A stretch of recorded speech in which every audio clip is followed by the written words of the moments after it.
All right, so this is video number 3 about the DTV visa and questions people have, some updates about any sort of changes, anything that might be useful for people who are thinking about applying for the DTV. Okay, I would say maybe the number one thing, I won't say number one, but it's something that I have noticed this year in 2026 is that some embassies now are indeed getting more stringent about the course length requirements. As I've mentioned in previous videos, like a 1-month course is usually sufficient. Some embassies require a longer course. It seems that more and more embassies are requiring a longer course. And so specifically, 2 embassies that have come up requiring a longer course. One is Chicago, so obviously that's probably not going to be a very common one unless you're living in a certain part of the United States, but they actually require longer than 6 months. This is the only request from an embassy or consulate that I have seen specifically requesting for longer than 6 months.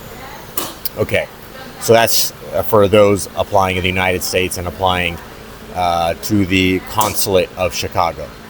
Next question, or rather next update regarding embassies is one that is nearby here to Thailand, and that is Jakarta.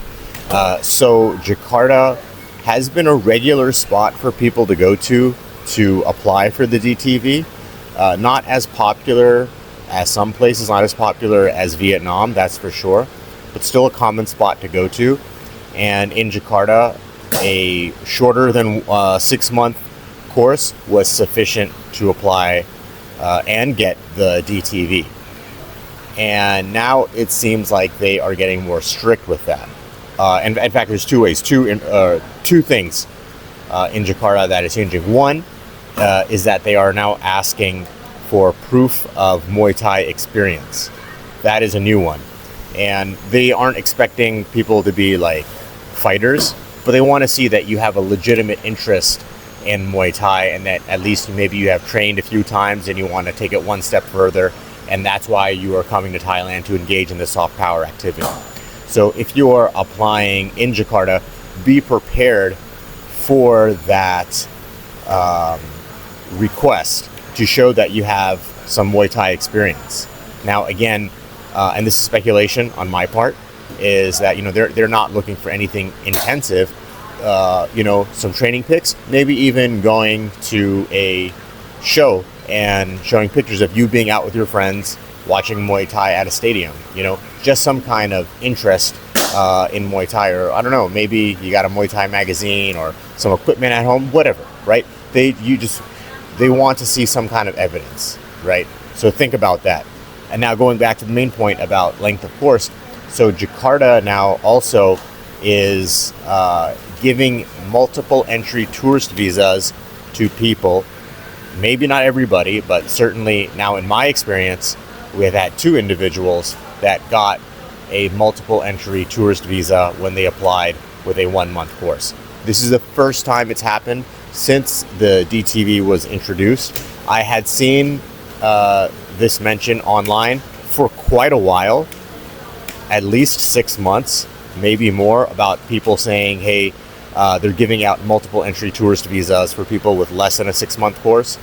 And honestly, for a while, I did consider it maybe a little bit of fear-mongering, or people who just wanted you to buy longer courses, because had only happened in one time with us in the past, since July of 2024.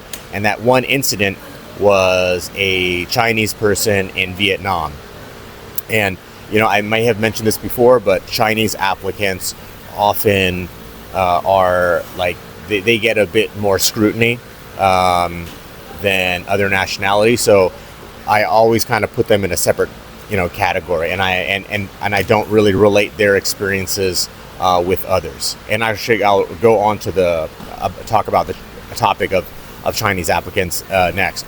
But now going back to the multiple entry tourist visa, so in Jakarta, it seems like they are looking for a 6-month or longer course. So just be aware of that. Again, this is the first time that it's happened, and maybe it's a sign of that they will actually get more stringent. Again, we have done over 700 of these. This was the first time it happened in Jakarta, so this is only the third time. One was that Chinese applicant, and the other two were in Jakarta, and these happened both recently in the past 2 weeks. So now keep that in mind. Another kind of update or piece of info for people to know who are applying in Manila. Manila will request a interview, at least for some people, sometimes. And let me actually pull it up over here. I asked for some more information about what the interview was about, and yeah, okay. In Manila, they asked about their interest in Muay Thai. They didn't seem to ask for any photos or anything like that, but they did ask about their interest in Muay Thai. And the only other thing that they asked was they wanted to see, just like VNTN, they wanted to see the person's account balance by checking the app on the phone. So if I have not mentioned it before, in VNTN in Laos, they also request an interview, and it seems like that's kind of part and parcel, like it's everybody. And when they do that, they will often, or I guess maybe always, ask you to open up your banking app on your phone and actually look at your financial information. So that is now for VNTN and Manila, things to keep in mind. And now finally, about Chinese applicants. People say that Chinese people can't apply for the DTV. That is not true. They absolutely can. I have noticed that they do get a little bit of different scrutiny. For example, if you're a Chinese applicant and you're applying in the Philippines, you need to be like a long-term visa holder, like a work permit holder or some kind of residency card.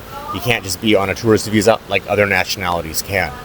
Applying in China will ask for additional documents that other embassies don't ask for. So that is the Chinese experience.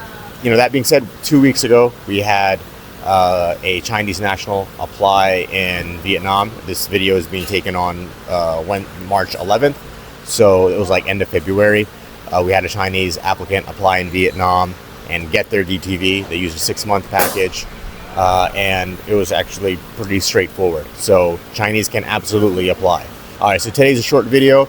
We have now covered just some things to be aware of specific embassies in the region and in the United States, length of packages, and I think that's it. Please let me know any questions that you have. I will continue to share our experience here at Tiger Eye about the DTV. If you have any questions, please message us. We will give you the best information, the most up-to-date information that we can. Things change. So I think it's always good to make sure that you are up to date before you apply. So thank you all. Again, leave a comment below if you have any questions, and we'll try to answer them in the next video.